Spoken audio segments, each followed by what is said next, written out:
evening, everyone, and welcome to tonight's episode of Yin and Yang. We have a very special guest with us tonight, very accomplished and Atlanta-based filmmaker, Barrington Marson. He is joining us tonight. Hey, Barrington. Yeah. Barrington, he's so important. He's got a banner. That's right. we made a banner for you. Oh yeah, sweet. Appreciate it. It was awesome. And thank you for joining us tonight. We're going to talk about all things film, starting with basically you. So you were telling us you're from New York. What brought you to the little old South? I came here at a young age, so it was kind of a family decision. Dad just wanted to, because my mom, she's originally from New York, and my dad, he's from Brooklyn, but he was born in Jamaica. So, they just want to make that transition. They figured the South was up and coming. It's a good, spot to, raise a family and all that stuff. So, this is where I'm at. Right. Those in the 90s. So basically around the 90s. Yeah, around the 90s. Yeah. We're also saying right now, when we say back in the time, we also used to think like 70s and 80s. Now we're getting back in the day as 90s. Right. Jeez, last century, right? Yeah, right. Yeah, this is my hometown. I mean, this is my home now, so I've been here long enough, so I know. So overall, did you get yourself into theater? Did you get more into film? How did you get yourself overall into it? I mean, were you an actor? Were you into production, back behind stage? What'd you do? I think, if I can look back in my life, I would have thought I've been an actor, because I used to love as a little kid, like pretending I was these characters that movies I used to watch and stuff like that. So, I was always kind of like escaping from reality, in a sense. So I think that's the beauty of making movies, is that we can kind of escape and go into another world that doesn't exist. So, I as I got older, just my life kind of circled around. I worked in the movie theaters, and I used to just love watching movies, and I used to visualize, okay, they could have did this, they could have did that, so it's like, that's where it all just kind of like came from there. And I just said, like, one day I said, I want to make movies. Like, I think I can do it. I like storytelling and I have a big imagination. So it blossomed. I put out there, manifested, and from there and the rest is history, right? Yeah. So you've been at this for quite a while. I know, speaking for myself, I've been an actor since, a long time. Okay, I'll leave it at that. And, I started off doing just regional theater. Actually, I started doing extra work because there were some TV shows back in the 90s that were filmed here, and that were, kind of the cat's meow of the day. The Heat of the Night was one. Right. The Carol O'Connor was in that. And, I had the opportunity to be on I'll Fly Away, that one from the 90s. These were the hot tickets at the time. And I got the opportunity to do some extra work. And it was very grueling, of course. Oh, and I started, getting involved in local theaters. And I actually moved to New York. After a couple of years of kind of, drifting around here, I guess is the best way to put it. But I found New York very, I wasn't prepared. It's unless you know somebody or you got a real good nest egg, it's a very difficult city to live in. It is. I kind of understood that going in, but I didn't stay. It was just one of those bits where I just, I ended up having to leave. Let's leave it at that. So finding myself back here, and saw that the film market had really started to come around. There was more opportunities in the early 2000s. So I found myself kind of just diving back into the current. Right.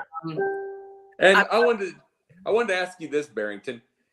I mean, we all have stories. She has a story. I have a story. I mean, about how we really get into the business. Like, what was our, like, mine was late.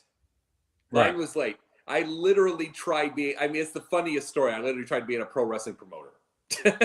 Yeah. I have somebody that well, I have a coworker. He actually used to do wrestling announcements and stuff. So it's funny you said that. Yeah, no. It's like I tried being a pro wrestling promoter. It failed miserably. But where I see a lot of that trying to be a promoter is I went backstage a lot of the shows.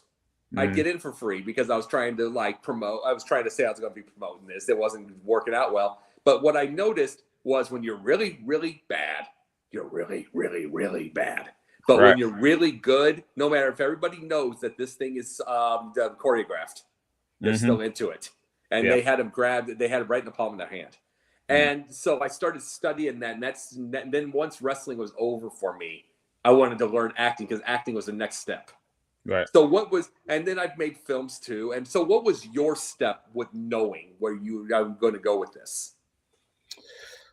It was just more, I just stepped out in faith with it, because I said originally when I was in school, I was an art major. So obviously, yeah, That's my line of work also.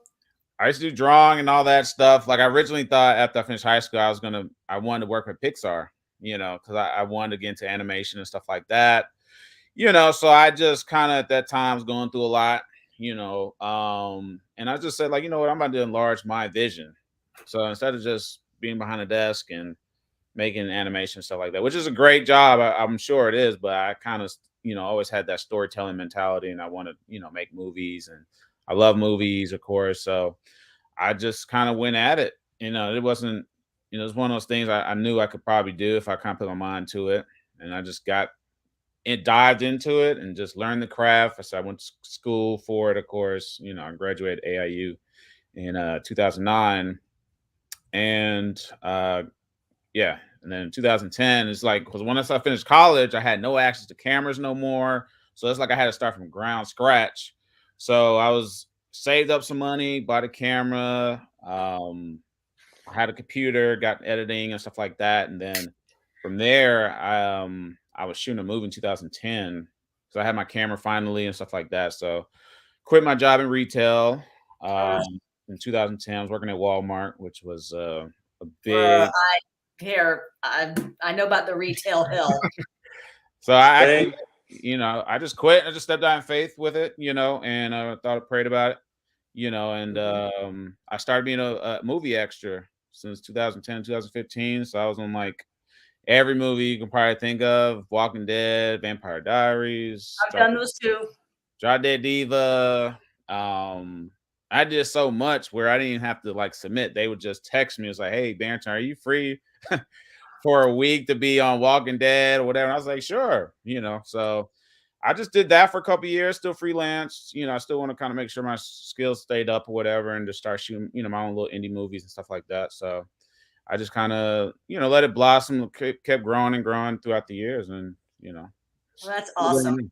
And you certainly have come a long way. I mean, this gentleman has done feature films. What you've done, what about at least 3? Abiding is your most recent one, or is it Mr. Watson? Abiding is the most recent one. So I said we have a screening in New York, April 22nd, which I'm super pumped about. Let me see if I can get share screen here. I'm going to put your website up for just a second here. Let all of our lovely viewers see. So Barrington, okay, we can do this here. You'll have to see that. Yes. This is incredible. You've got like these films. I'm gonna go ahead and put this up. Y'all can see that? Okay. Absolutely. I started watching Abiding, and your production quality is amazing. Is everything now? You and I worked together on a film just recently, a little short film, and you had a small crew, about 4 people with you. So when you do a big one like this, about what's your crew size when you do something like a feature like Abiding? It was funny because that was like very self-funded for the most part. I had a small investment on that project, but a lot I was self-funding myself. We're shooting Saturday and Sundays for like about a good maybe 2.5 months. We was actually doing pickup shoots while we were in production, so I had a really flexible schedule at the time. Because I was working at doing security at the time, and I would have a day off on Tuesdays. So it's like if I ain't like the dailies, I would tell my actor, I say, hey, can we just do a reshoot on Tuesday? And it was kind of rough because it's like I had a set schedule, but then it was like when I had to do reshoots, it's like I'm having to like scramble up and see who's volunteer can, come and help out on set. So I mean, with with crew size on average, we probably started off with maybe, I think on the average healthy set, it was probably like 6 people maybe. Okay. Well, I tell you, for a crew that small, you got, a great product here. I'm gonna go ahead and play the trailer just for everyone's edification here. Let's see. Sweet. Where is I can't sound. Ship somewhere. How's that sound? I know that I haven't always been there for you. I know I've missed birthdays and baseball. You missed everything. Fun movie to work Talk later. And that's my childhood in a nutshell. The main actor, he's phenomenal. I haven't been completely honest with you two. I like your van van outside Patron's house when you left. Yeah. Shit, that sounds like a private contract. That's exactly what I was thinking. Listen, if I lose you, I have no one. And you don't think I'm not gonna be just as destroyed if my dad gets himself killed? Yo, you got some balls coming in here accusing me of a fucking hit. So we find that contractor. We find out who hired him. And we put hot fucking needles right in his eyes. If you think they're gonna come for me or Brandon next time, you're not just gonna sit around and hope for the best. Oh, Let me let's get the take a bastards shoot. that did this to you. You have my word on that.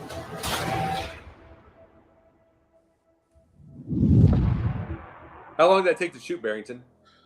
About a good about 2.5 months, 20 some days maybe. That's just including like reshoots and stuff. Started May 4th, if I can remember, and I think we wrapped like July, like the second week of July. So Beautiful work. I started looking at the print you sent me earlier, and very well edited, smooth. It flows well. Everything was very huge on edit. Editing took forever. Like I wasn't gonna I had to do. A lot of people don't know like the chaos that happens in post production. So it's like, yes, we do. Yes, I'm starting to cut my teeth in that arena as well. And yes, we do.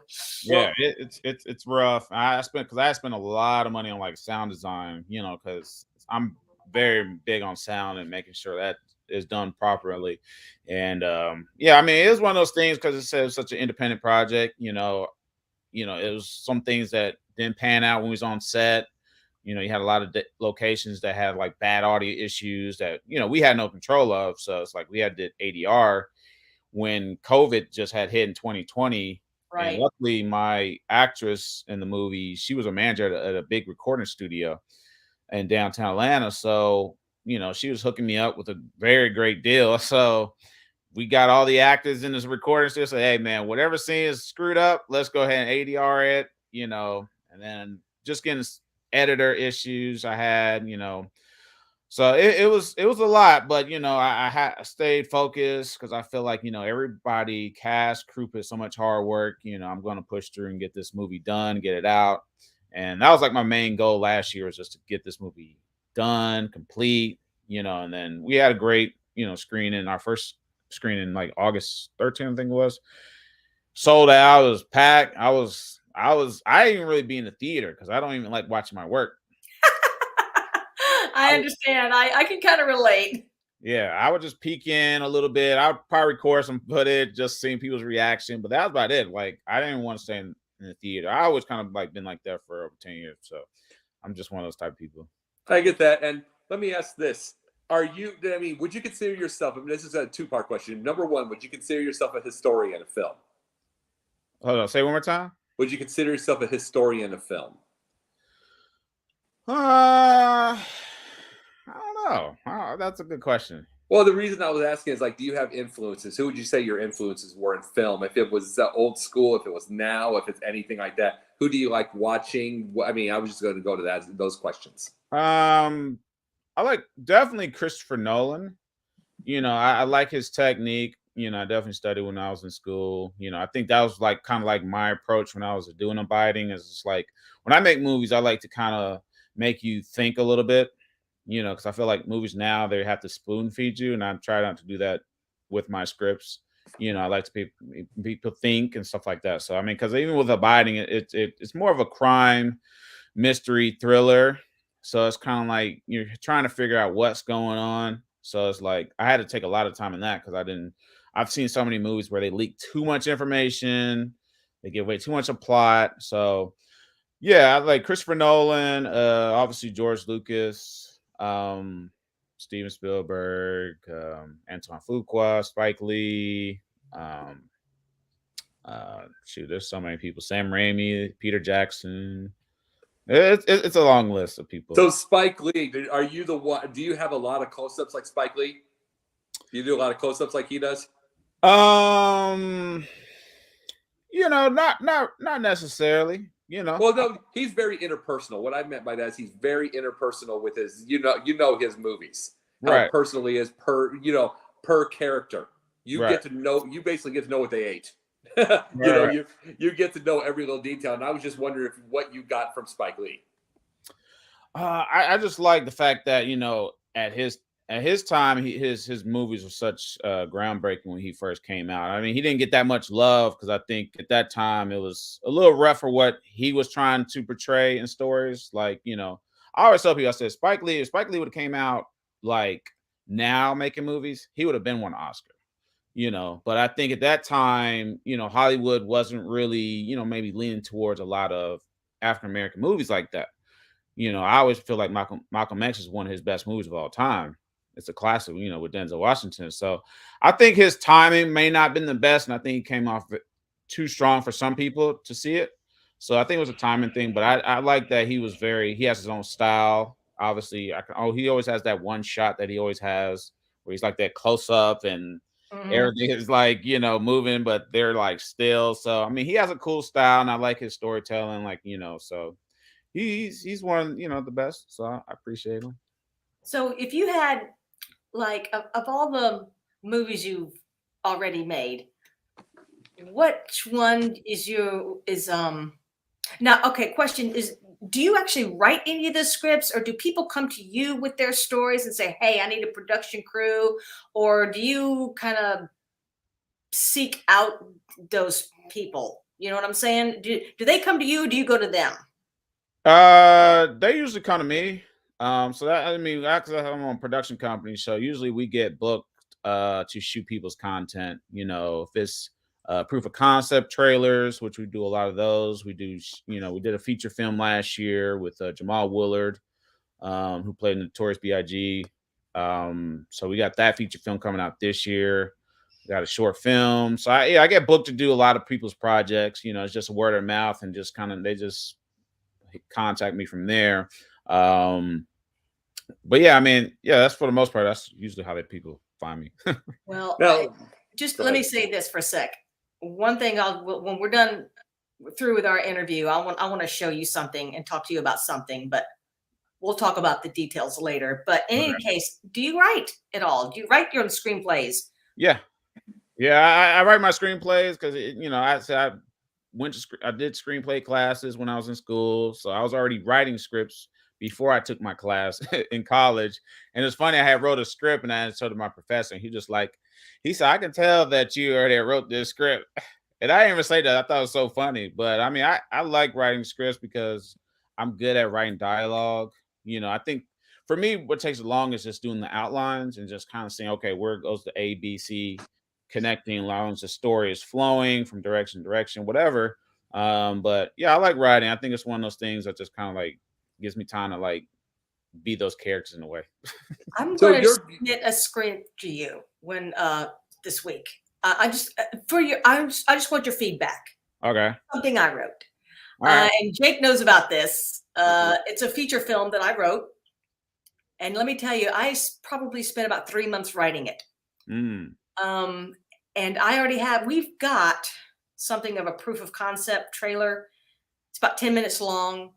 I might push that. I might show that to you as well. I just want your feedback. I mean, I guess you could say I'm running on a little bit of experience that I have seen others do and been on film sets and observed, but this is my idea of a film camera. This little guy right here. And that's more than Okay. most. So. You've probably seen one of these before. And that's But more than most. You know what I mean? It's like, Yeah. it shoots. All right. And it shoots good. I wouldn't say excellent, but it's good. Right. But Yeah, Barrington, let me ask you this. I want to Yeah. ask you this real fast. Mhm. You said sound is your big deal. Right. Like there are the directors. I mean, there are people. There are people in editing, big into color correction, big into every little part right there.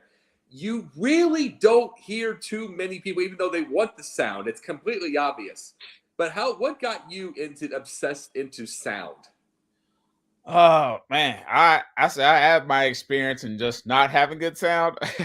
Just because I've been, when I'm talking about like years back, when I first started, like I didn't even have a sound person. Like, I mean, I could really dive into like my whole history and like how crazy it was when I'm just a no crew. But sound is like very important. I think people bypass that a lot because that will hurt you on like any type of distribution deal. If that's the first thing they're gonna look at is sound. Like audio. did you sound mix it? Did you sound design it?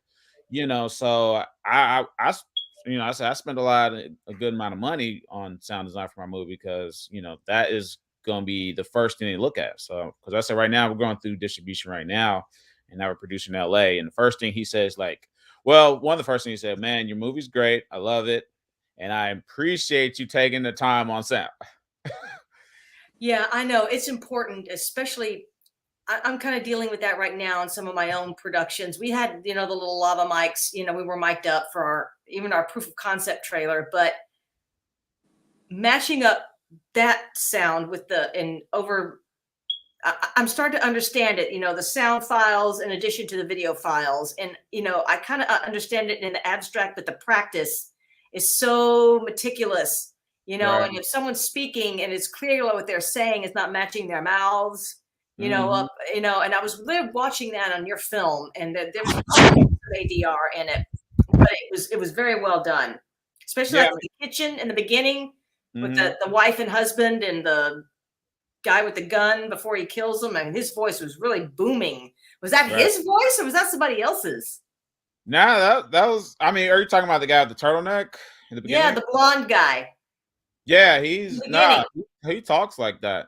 I mean, he has a really deep voice. He has a very good voice to him, and even like my main actor Levi Burdick, he has a great voice and stuff like that. So I mean, everybody kind of did their whole part. We had to do ADR. I mean, we ADR maybe like 6% of the movie, I would say.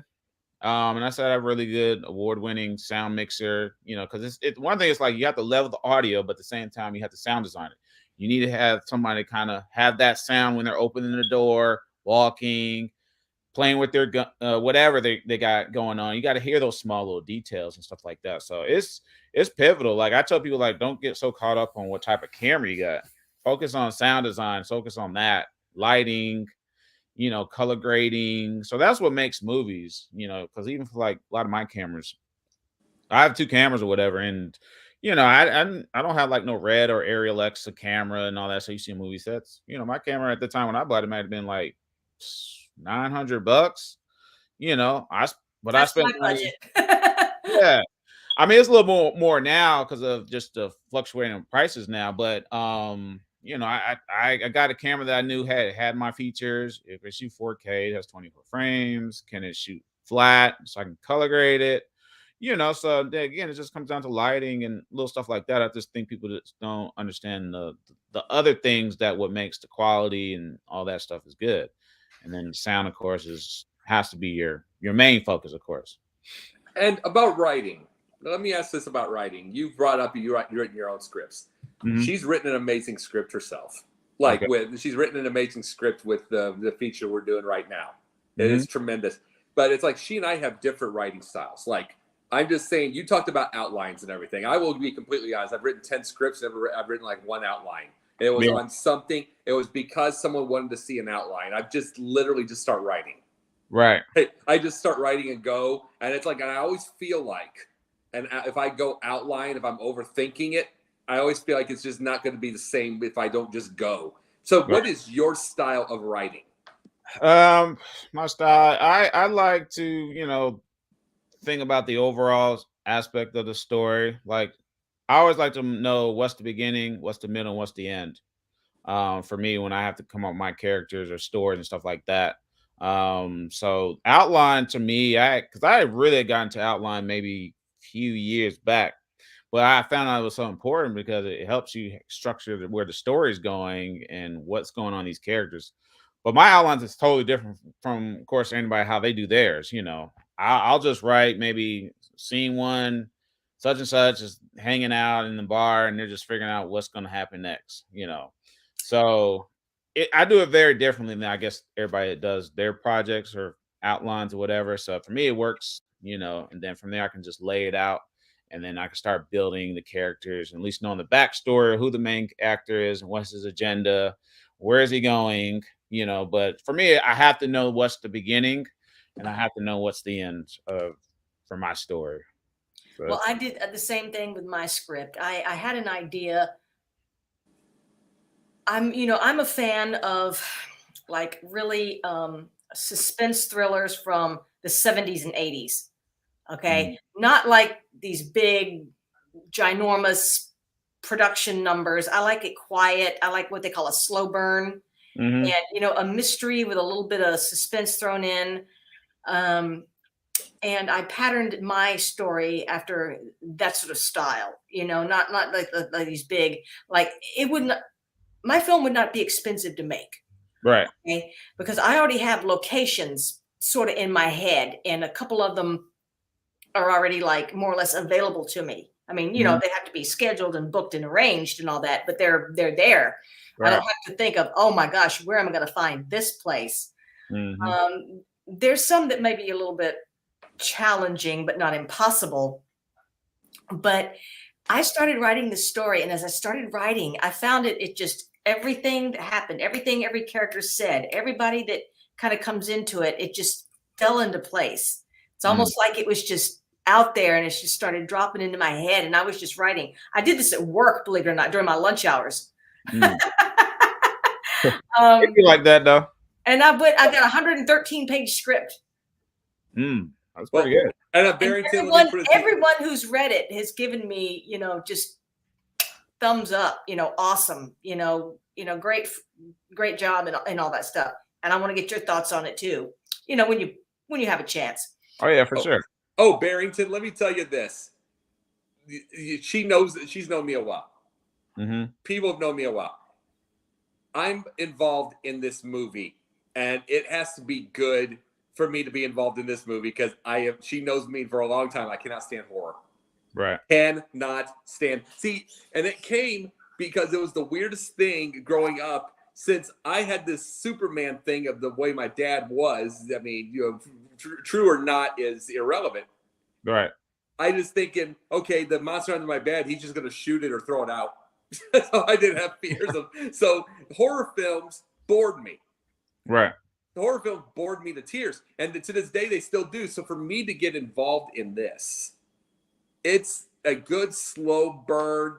I mean, solid. There's not blood and guts. It's not screaming. It's more It's of a not mystery what you normally thriller. see. It's more of a mystery thriller than horror. I don't think of horror like Freddy Krueger and those kind of things. It's not what I've written. It's more of it's a mystery thriller with a little bit of paranormal stuff going on.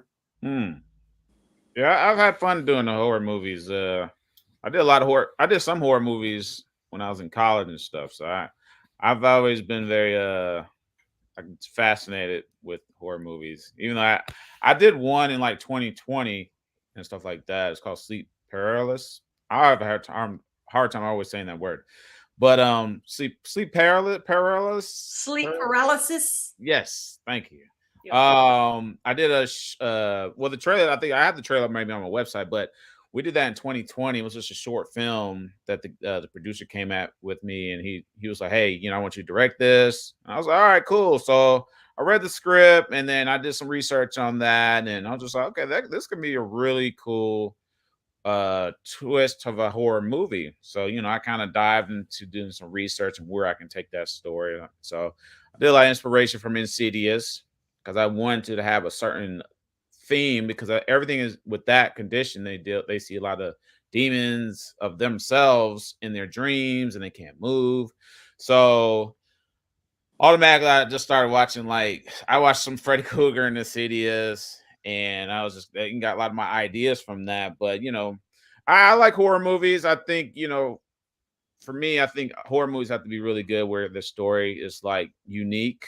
Like Freddy Krueger, for example, I think that's probably one of the best horror movies of all time, just because the concept of the story is so fascinating that somebody can kind of go in your dreams and he can just kill you. And that's one of the things you cannot escape, is that you have to sleep. Exactly. Are we boring you, Jake? Not at all. No, not at all. Actually, yeah. I mean, I can get bored right away. No, I was actually going to bring this up. What was the movie you showed me? The Changeling, right? That was The Changeling, and it's a ghost story. Yeah, It's about a haunted house, and it's a mystery thriller. In fact, my script is it's kind of a style like that, loosely based on the star of the movie is the house. It was built especially for that movie. And it was a really independent type of movie made in the late 70s. George C. Scott was the lead of all actors, to take a role like this. And he said, like, he's not a horror guy either. He said, I read the script. He said, at first I thought ghost story. And then it was like, okay. But he read it. He said, this appealed to me because it's really more of a mystery thriller with a little bit of supernatural thrown in. And it is. That's kind of what mine is. And once again, I mean, we're not talking about anything that would be hugely expensive to make. I don't think it would be. But okay, about horror. Do you like for a while there the trend in like The Ring and The Ring 2, like the Japanese type sort of horror, Asian terrorism extreme or whatever? Do you like those movies? I love the way they tell stories. It's very different than the West. They have very, I mean, other thing is what's big. I think what's big right now is the South Korean films I have really got into. I think it kind of started off with man, what's that big show they had on Netflix where I think they were like in a game? Was Squid Games? Yeah, Squid Games. So I had watched Squid Games. I thought that was really cool. It was compared to some other, films I've seen. And then I just started watching some couple other stuff. I had watched like the samurai, kind of like a Walking Dead, but it was in like the samurai time. So I thought that was really cool. They have a cool little style on how they make their movies. I've always been a big fan of their cinematography and art. So I mean, I'd love to go over there and shoot a movie if they asked me. So I'd go. Heck yeah. So you big into international? Yeah, I mean, well, not big. I mean, I don't think I'm big, but no, I'm talking about, are you big into watching international movies? Are you big into that? Yeah, for sure. So I did I did history of cinema class I took when I was in college, and I think that's when I really became a fan, just watching different cultures of movies, African movies, Bali movies, and stuff like that. Movies from London, England, and all that. So it's like I had a very appreciation because they have their own unique style and look and stuff like that. I tell you what you ought to do if you haven't done it already, and I did this this past year, is volunteer to be a screener for the Atlanta Film Festival, because you will see films, either shorts or features or both, from all over the world. And I loved it because I saw films from Saudi Arabia, from South Africa, from London, from the United States, from United Arab Emirates, just all over the world. And it was, Poland, and places like that. And they're shorts. Right. So you didn't have to get involved in this long drawn out story. They were, short, anywhere from 15 minutes or less. And I thought, because they all dealt with there was one, Ukraine, made in the Ukraine, and it was about a soldier who is an injured soldier who makes friends with a little girl. He's Russian and she's Ukrainian. And it just kind of grabs you, right in here, because of what's happening over there and everything.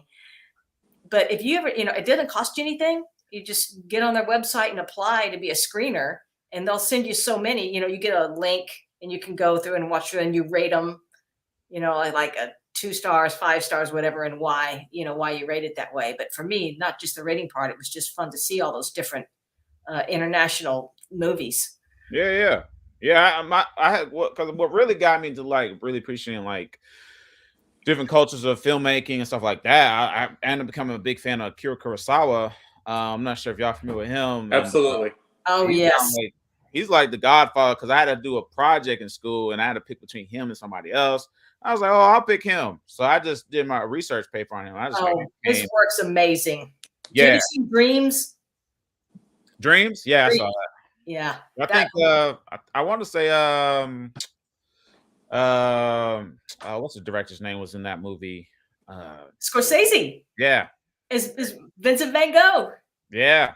That was good. Like I appreciate because it's like I had to learn the art of film. It's like when he, Kira did his movies, he wanted to make sure they're like paintings, when he frames and everything. It's like every shot has to have a meaning and purpose and stuff like that. So yeah, I apply a lot of that. He's one of those directors I forgot to mention too. So he's up there top tier, so yeah. Well, also one of my things, I'll tell you this. I had a past where I was working on, first part of it, when you don't see gray hair, that was my first part of my past, doing the acting and stuff and doing trailers and all that kind of thing. Had this one guy that met once or twice, we mostly online, but we met once or twice. He was an absolute film historian to the get-go. And I have such a regret. I don't get too many regrets, but I have a huge regret on this. He had a bunch of old school cameras, and in the midst of everything at his move, I got gifted. It was basically like a 1923 camera, like the old film camera from the time, even the ones before the sound, and you had ADR, all the sound, all that kind of stuff. And then I've had 50 billion moves since then, and everything gets lost. And and that's one of those things where I am absolutely regretful of something like that because history in your hands. Right. And all of that kind of stuff. And he was always, Nathaniel always taught me, I forgot his last name right now. He'll probably come to me at 2 a.m. or something. But he always gave me the lessons about the Japanese, Akira Kurosawa. And they give you about German theater, how everything we meet in America started in Germany first, and almost like in the 20s as far as the way it's shot. And then the English, and then, just different ones. Just different ones in Russian. And he was teaching me all that stuff. And I'm like, boy, oh boy, I wish I would have absorbed a lot more of that during that time, but life gets in the way. Right. Yeah, I can definitely see that, I'm always, I said for me, I'm always like always studying films, old films, new films and stuff like that. It's like, going to movies, it's kind of like you're in class in a sense. Yeah. How can, or it's always being inspired by seeing so many different films, even movies I see on TV now. It's like, okay, I like that. I'd like to maybe apply that type of shot in my movie, so, that's the beauty of making movies though. Do you like, weird, like, really out there off the wall kind of filmmakers like, Gus Van Sant and Lars von Trier and David Lynch? I mean, their stories are like so surreal and and abstract, and they're not likely to. David Lynch he takes like the most ordinary thing, and he'll just throw in this random thing in the middle of his narrative. You know what I mean? It'll just be out of the blue. Some stuff. Twin Peaks, I said to this day, Twin Peaks I can watch.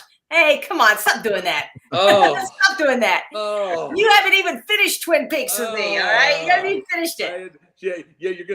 She's gonna force me at gunpoint to finish this.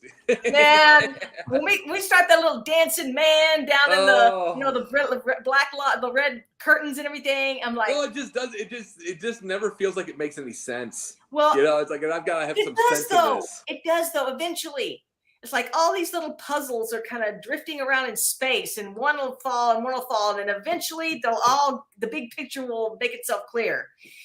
But I'm just saying that kind of storytelling. I mean, do those people kind of like, fascinate you, or you're just kind of like, meh? For me, I I appreciate, the art of film. So I'm not one of those type of people like, I try to dive into any of those type of movies, because I'm always gonna get something out of it that I appreciate, So yeah, I mean, you gotta kind of be with, kind of open to that stuff though. I mean, especially if you're a cinematographer, editor, you gotta have to have a keep open mind about a lot of that stuff, you know. Yeah, I mean, everybody has their own way of storing. It's like liking, like you said, you studied art. I mean, it's loving, the realism of this almost not really realism. It's sort of almost fantasy of the Renaissance era, and then Mhm. you have impressionism. Okay, they're both valid, forms of art. I mean, I love comic book art. Okay, I mean, I love Michelangelo, and I love the DC Comics. Yeah. Okay, I mean, it's all a craft. I mean, you gotta, it's all going on up here, and then you put it down on paper. But Mhm. Do you I have thought like a specific style, Barrington? Like of like for instance a genre. Like for instance, I'll give an example. Like in comedy, I don't think I can make much comedy, like any kind of movies myself. But the comedy that I'm interested in is bang, bang, bang, Al Bundy. If you get my point, Mhm. hard I hit, grew up on them. yeah, hard hitting one-liners, just pow. And it's like, which to me, it's like I've been on stage before as a stand-up comic, just like open mic nights and stuff. And to me, it's like getting. I mean, I will struggle at 3.5 minutes, much less 5, when you get up to the open mic night. But when you see these guys doing 30 an hour, all that kind of stuff, I'm into that thing. But I'm just not into like slapstick. Like in drama, I've got to have Serpico with Al Pacino. I've got to have that drawn out. I need to know where he came from. I need to know where the thing is. I need to have piece by piece by piece. Hmm. Like I mean, of course, I don't like horror, but it's like, but I'm just saying, like in action, I want to have. I mean, so I wanted to know. I'm just for the example. I like to be able to have more than just the shooting, Right. more than just the fights, more than everything like that. I like to know. So, like for instance, I'll just say this: Rocky is one of my favorites because it was more than the boxing. Right. So really, so as far as your genre, what do you get into as far as what you like? It grabs you. Um, I like the more serious drama films, the thrillers, the twist, the action. I think for like when I did Abiding, that was like one of those two movies I had to like show people my different style. Because people kind of know me, people that have known me for like over 10 years, they know I started off doing a lot of comedy movies. And I was good at writing comedy because I just finished writing a comedy now, which I'm rebooting the script called Welcome to Uranus. And we shot that in 2000. Gee, what does that mean? Well, so the title came about because the store is called Uranus. So when people come in, welcome Yeah. to Uranus. So I mean, I'm not sure if you saw the trailer for that, but that's dealing with an adult shop. And I said we shot the short film in 2015 and had great reviews off of it. And at that time I was trying to pitch it, but wasn't at that time a lot of people wasn't really, trying to. I've seen Welcome to Uranus. You got it right here on your let me get your I'm surprised someone hasn't stolen that let's just do this. Well, I'm actually well, I can't talk about it too much, but yeah, we're actually shopping it right now. All right. I'm shocked that someone didn't steal it as a store. Yeah, I am too. That's why we've been pushing hard on it right now. We got Honey, what about Hey, it's Bill and Madonna. I am. You No, it's Bill anyway. Well, it's Jojo. no. I'm Some of still our good sore from friends, last night. Bill and Oh, Madonna. that's It my was Bill. fun, baby. I know Bill Pacer very well. Okay. So do I. I'm looking for something Bill's an long. interesting guy. Well, that comes to say enough, Yeah, My ass, man. he's a great guy though. I like working with him though. He really is. Right. He was my first friend in Atlanta. I'm just Oh saying. wow. I think the guy's Yeah. a jerk. Yeah, we did I think you deserve two better. projects together. Whoa, whoa, whoa. Hands off the merchandise.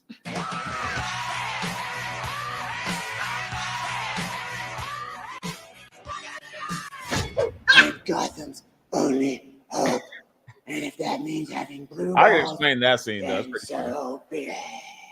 Yeah.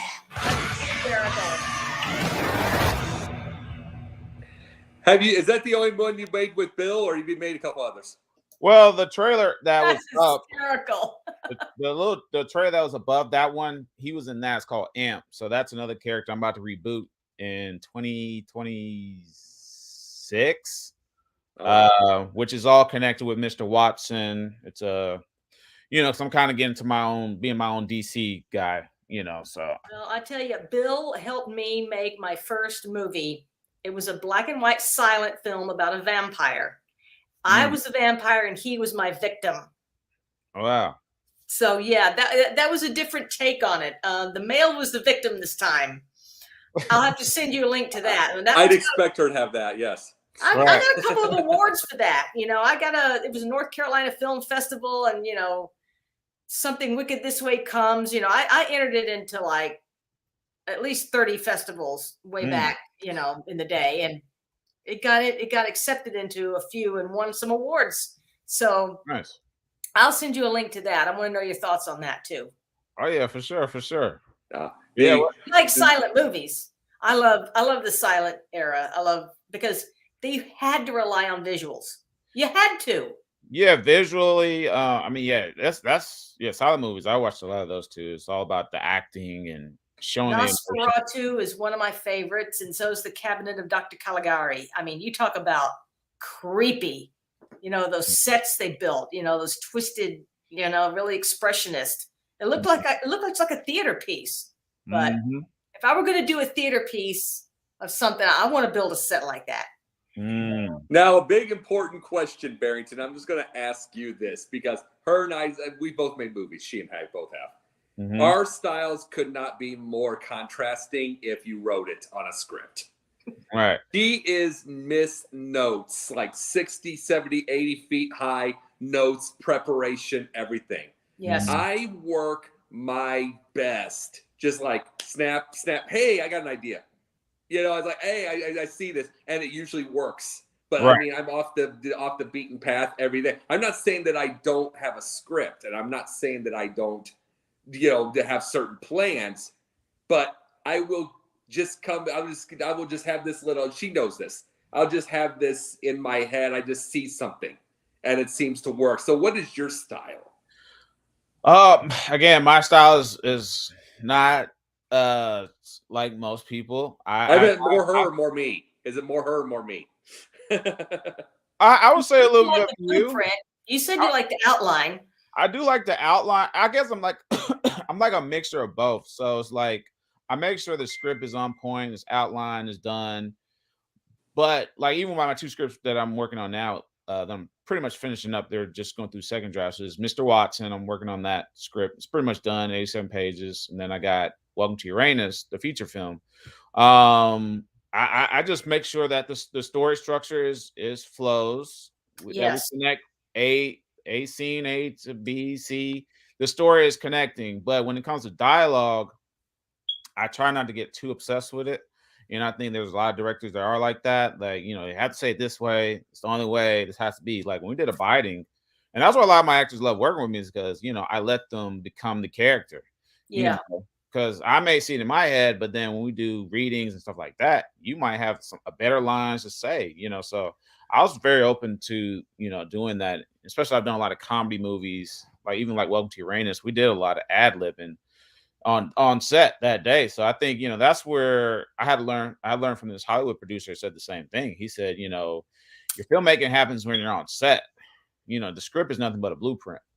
So when I get on set, I just like to have the scene laid out, but let the actor breathe and become the character. So I don't try to get too caught up in the dialogue because stuff is going to get changed that day. Something's not going to go right, or they, it's just the flow of everything. So I think you get the best work when you let your actors kind of breathe the character more on set. I like to mix. I think there's. I'm sorry. Go ahead. I mean, have you ever directed anything? Oh, me? Yeah. Yeah. Well, so question about actors. Now, this is just kind of based on what you just said here. Suppose you get an actor who's kind of struggling and maybe they're reaching a part of the script and you're going to say, hey, I'm just not feeling this, or I don't know what I'm supposed to be doing here, or why is the character doing this or that? Do you ever work with them kind of one-on-one a little bit?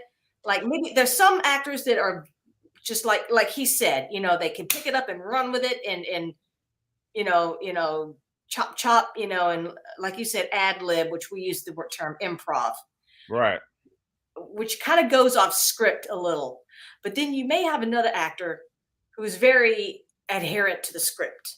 And then someone else is kind of going off track a little bit, it might throw them. So how would you work with a situation like that? Usually I like, as I do a lot of table reads, especially like, even like with abiding, we did a lot of table reads. I mean, for the most part, we stuck to the script, obviously Levi was the main actor. He's a theater actor, but he knew how to, of course. he knew how to improv. Like I was kind of like a Joaquin, not Joaquin Phoenix. What's the director who did the Joker? I forgot his name. But I had heard so much drama that wasn't that Joaquin Phoenix? I didn't think that's the actor. I'm trying to think of the director's name. I forgot his name. Oh, okay, yeah. I'll look it up real quick. Just keep talking. But he went through. I had read reviews like that. The director was writing scenes in that day, changing scenes, and I had hearing the reviews, people was like, man, they're worried that this movie's going to be bad. But when the movie came out, it made over $1 billion. It was Todd Phillips. Yeah, Todd Phillips. And I had actually did the same thing on Abiding. Like there was probably after just looking over the script 1,000 times, and like maybe a week before, I said, you know what, I need to spice it up. I need to add this little scene. So I would just write it while I was at work, send him the script. He memorized it, and we just went. It's not the best thing to do, but sometimes it happens. As a director, you come with a cool idea or a cool dialogue or whatever, you just have to add it in there. But usually, like actors that I tend to work with, I like to see if they're flexible in the improving and comfortable with that. But I haven't say too much. I've run into actors like that hey, we have to, they're not comfortable with the improv, but I feel like I just can't quite remember the character. So I don't know. It's interesting. I think, it's one of those things you just kind of work with them a little bit before shooting and any questions. I always kind of tell my actors, hey, this is what I expect. I do want you to breathe the character, So you believe in communication. You believe in communication? Okay. Yeah, communicating like, hey, what do you feel about this character? I like to kind of pick their brain, so I think it tends to just work out better that way for me. So I haven't really ran into many problems, I would say, where they're struggling or they don't know where to connect to the next scene or whatever with the character. I think I try to establish a lot of that early on in pre-production and just making sure they're fit for that role anyway. Well, and definitely, and I'll say this, everybody's got a different style, and I always say to the actors, everything, respect it, because in the end, respect it in the end, because here's the deal. It's like, as much as I might like mine or whatever, you still want to respect the thing, and it's going to be her movie. You know what I mean? So what's going to make her strong is her style. It's what's made her, and it's what's going to make this movie great. Mm-hmm. So you know what I mean? So you got to get to that thing. But it's one of those deals where it's like, if you have an idea, she and I brought this up too. If you have an idea, communicate it, like what we were talking about. Absolutely.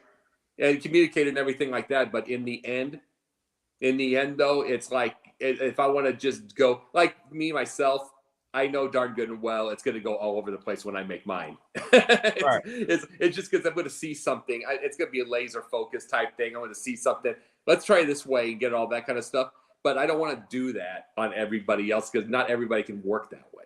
Right. And it's like, and like I said, so you got to just communicate and get it right and get it all just for that. You know what I'm saying? And it's like, and her movie's going to work better with the style that she has. Exactly. Yeah, I mean, that's it. It's all about communicating, I did a lot of table reads. I did a lot of one-on-one meetings when I did my movie Abiding, especially with like Levi and his kids in the movie. They would come over to my house and we would just read the script, go over it, like, hey, what do you think? What's your opinion on it? So again, I think it's just, for me, it's when I work with my actors, I like to try to build a relationship with them. So that, I think that's the most important thing, because at the end of the day, it's you, the main actor, and it's the director that are going to really make this movie. It's like, Totally. and everybody, of course, plays a role, but at the end of the day, it's y'all are really going to make this movie. So I think it's just build that relationship. So I like to make sure has to be key. And it's so important that, for me, when I go into directing, I want actors to be comfortable approaching me with any ideas or questions. I don't want any. I have been in situations, and I won't say what or when, where, okay, just because you have an expensive camera does not make you a filmmaker. Okay, there's a lot of that. And before we wrap for the evening, we got about 10 more minutes, I say, but I want to ask you, in your experience that you've had here, which is quite a lot, you have what, 10 or 12 years, more or less? Yeah, Ever been on a set that you've just said, absolutely never work with this person again? They're the worst thing I've ever seen. What? You don't even have to name names. We don't have to go there. But what kind of situation like that have you experienced, if any at all? I don't want to go too detailed with that, but I have worked with people that are very green. And I think when you try to explain stuff to them, they feel like you don't know what you're talking about. So I've ran into situations like that where, I always like to be humble, but, I try to explain things to you, particularly like maybe even clients and stuff like that. I like to try to let them understand certain things. But, yeah, I've run into a lot of that. Not a lot. I would say that not a lot. I'll go back. I don't run into a lot, but I have run into it before where, I keep professional at the end of the day. And this is what happens is there's a lot of people that they fancy themselves film historians, for instance. There's the story of Orson Welles. Right. Who basically had no experience, goes to Greg Toland, the camera guy, goes to the cinematographer, Greg Toland. Basically, he made the greatest movie in history out of pure ignorance. He called himself pure ignorance. He just said, I want this shot, I want this shot, I want this shot. And it's like, and Greg Toland's like, well, it's never been done before, but we're going to do it anyway. And it's like, and so you get the feeling that a lot of these people that think, they just got a camera and they're going to do it. They're going to Orson Welles their way into this great movie, but they don't realize Orson Welles is also a genius. He was a genius in art. He was a genius in music. He heard in his head. He saw the thing like a picture. He kind of seen that where these people don't have that same skill. Right. So that you have to have something different. So I think that's where this problem lies. And yeah, she and I have both dealt with this situation where people do that. They're horrible. And you remember our situation, TJ. Very much so. Which doesn't bear repeating here. Let's just say that we've been in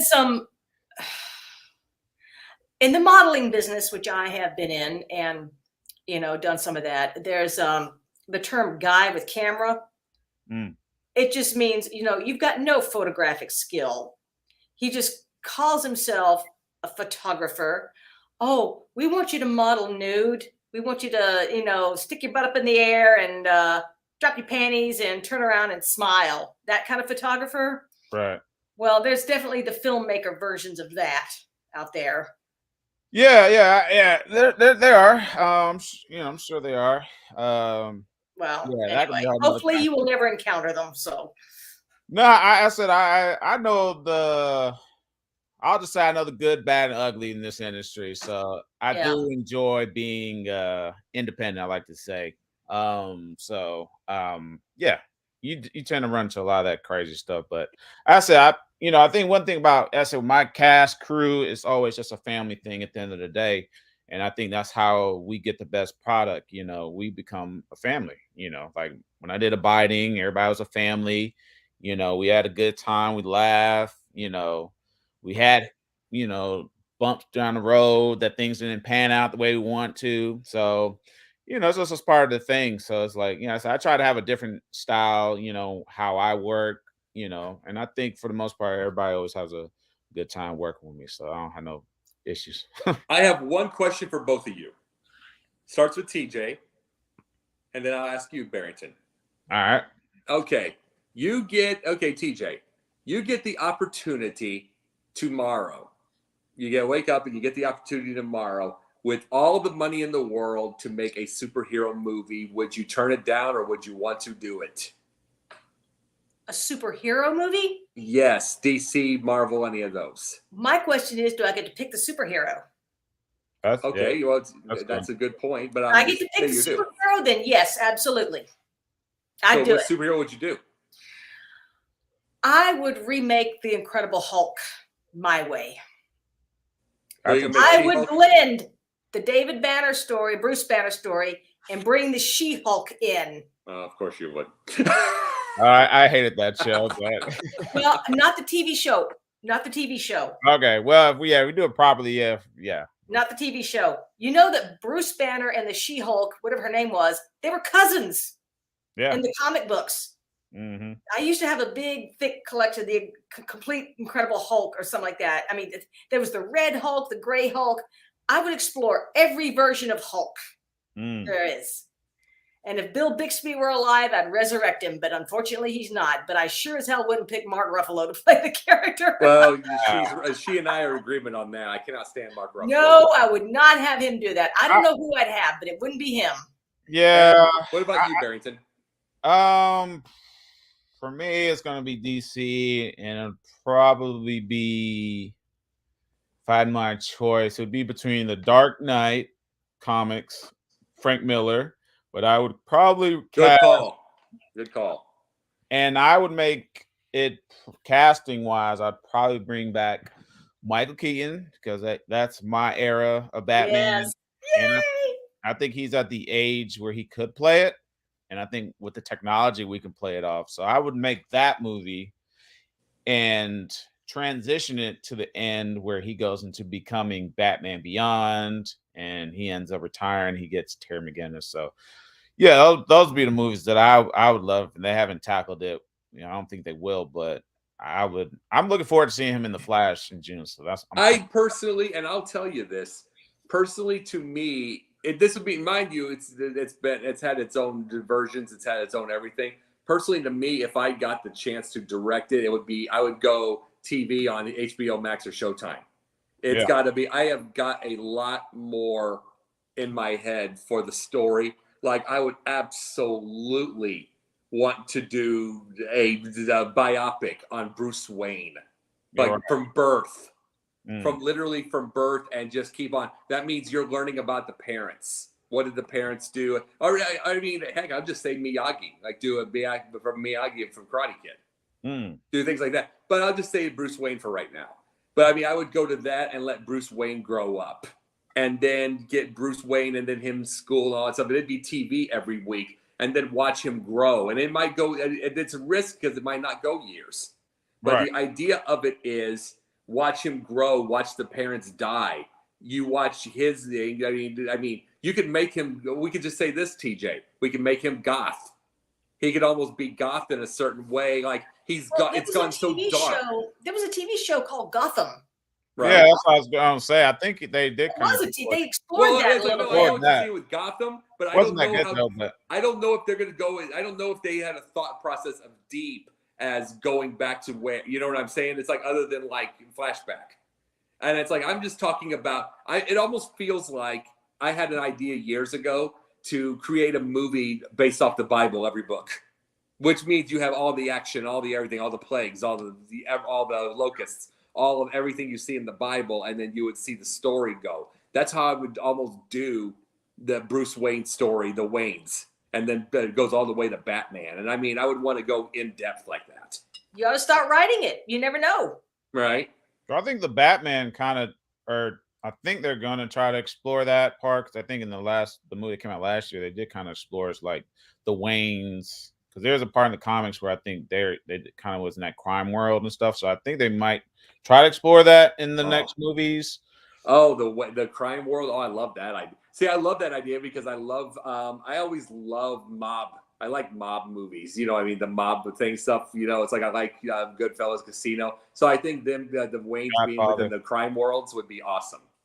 Yeah, that's funny you said crime world. I said that was an inspiration for Abiding. My main character is like I took the inspiration from Godfather 3. That whole mentality, like I'm old, I'm trying to get out this lifestyle. So that was my biggest drive when I wrote, my character for that. So Godfather's great movie. Maybe 3 wasn't the best, but 1 and 2 is still the best.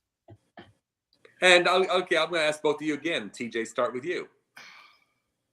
Would you want all the money in the world for a movie, or would you want to go a little more guerrilla, stay a little more guerrilla, like so it makes you use your head a little bit?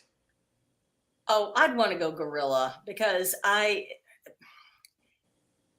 have so many stories I want to tell. Like I want to write, and I've got them in my head. And if I had the money and the time, just to sit down and do nothing but write and craft my own stories and film them, then that's what I would do. I have a fondness for the young adult books that I grew up in. There's a handful out there. One of them, don't laugh at the title. It's called The Headless Cupid. Okay. And it's a mystery ghost story type of thing, and very chick books. All right, I'll leave it at that. Okay, girls would have read these books. The female author, she has passed on. Her name is Zilpha Keatley Snyder. She was a Southerner, by the way, and she passed away some years ago. But her books were always involved the supernatural a little bit. Witchcraft, and of course they were written in the 70s when this all was kind of the holdover of the hippie era. And The Headless Cupid is about a big old mansion. I mean, I could just see this being like almost a Disney movie, but I would want to bring something like a story like that to life. And I don't think there's ever been a movie made of it that I could find, which is amazing because the book is, like I said, written in the 70s. Would that take money? Or do you think you could make that with a low budget? I can make that on a very low budget. The only thing that would cost anything is finding a location. Okay, your turn, Barrington. Sorry. Go what? I said everything else would be very simple. And Barrington, you, all the money in the world, do you like guerrilla? I'm gonna take the money because I have a big imagination, but I know, with my imagination, because eventually I'm trying to go more into sci-fi fantasy because that's what I grew up on. So it's like those type of movies take money. You're looking at visual effects, you're looking at green screen and all that stuff. So I would probably take the money because I've been independent for a good while, and it's not the easiest, but it is rewarding when you can kind of guerrilla style it and still make it a great product that people love and stuff like that. So but I think for me, I'd probably take the money and kind of still be able to tell my stories the way I want to tell it and explore all the fantasy that I want. So yeah, that would be my approach with that. And TJ, you have other questions before we get? I think no, not at all. But I do want to say one thing. If you could, now you talk about if you had all the money, would you go guerrilla? Barrington, if there's one story out there that you absolutely must tell, I mean, bucket list. Before I die, this is one that I got to tell. What would it be about? Oh man, movie I have on my bucket list. Anton Fuqua is about to do it now, so I'm really pissed off about that. Which I wanted to do the Michael Jackson movie, but Gotcha. Apparently now they're putting that in production. I think Bohemian Rhapsody producers about to produce it. I'm hoping that's a good movie. I just feel like, because I'm a big Michael Jackson fan, and I just feel like if they're not going to touch on like a lot of serious stuff that people don't know about, it's going to be like something we already recycled. We saw like on Lifetime. So it's like I'm really hoping they dive into some deep stuff that people just don't know. Well, they did great with Bohemian Rhapsody, and the Elvis biopic that came out, a couple of years ago was. Yeah. My mother, bless her, I was hoping to be able to see that with her. She was a big Elvis fan, but she passed away just a few months ago, and we never got a chance to see that with her. The Madonna biopic has been shelved because she's going on this big, massive world tour. They were going to make one of her, but they decided to scrap it for the time being anyway. But yeah, Michael Jackson. Didn't they pick his nephew or something to? Yeah, picked his nephew. I think it's a good choice. I think they'll probably have to, get his acting chops up or whatever. But yeah, I'm working on another biopic. And his dancing chops. Well, I mean, he can dance a little bit. From what I've seen. So I don't think that would be too hard. I'm more concerned about the make sure the acting is right. But yeah, I have another biopic that I'm wrote the screenplay. He loves the script. It's about motivational speaker Les Brown. Yes. So that's been in the works since 2020. So I've talked to him personally and stuff like that. He read the script. So right now it's just going through, negotiations and stuff like that. So that's the big, juggernaut movie I really want to make, because a lot of people don't know his story, and it's such a powerful story and inspiration. And I think, in this generation, I think we need to kind of see his story, for sure. So I'm not sure if y'all know who Les Brown is. Or yeah, I've heard the name. Yeah. So I'm really pushing to do that movie, but as of right now, I'm just kind of working on doing my own thing. I'm trying to start my own, superhero franchise, which will start with Mr. Watson. I'm trying to shoot this fall. I already got some people attached to it. Cool. And that's gonna catapult to other characters, I like to say. So that's gonna be fun to do, and I can get into my realm of just doing the action, adventure, fantasy stuff. So it's gonna be fun. Yeah, Well, it sounds marvelous, and can't wait to see it. And congratulations again on Abiding. Great work. When does it screen in New York? April 22nd. Gotcha. At 7 p.m. We're gonna be in Seaford Cinema, and I think it might be in Long Island. So I'm pretty pumped about that, because I said a lot of my family, I had a lot of my family, they kind of know I do films, but never really like sit down and like watch my movies. So I think it's gonna be a good experience for them to kind of see like, wow, he makes movies. So, and I got some people in the industry that live up there that didn't get a chance to see the movie last year. So it's gonna be a good time. It's gonna be fun. It's gonna be. I love how you promoted your logo on your hoodie. Oh yeah. Nice. I got to get my logo out there. Sawdust and Tinsel Productions. Yeah, you have to get that on a hoodie.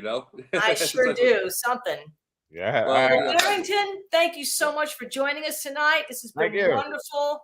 Thank you for sharing your knowledge and wisdom and experience with us. Thank you. It was a pleasure. Have fun. Thank you so much. You have a great, wonderful evening. I'll be in touch with you soon. Okay. All right. You take care of yourself, Barrington. All right. You too. Y'all have a good night. Yeah. Night.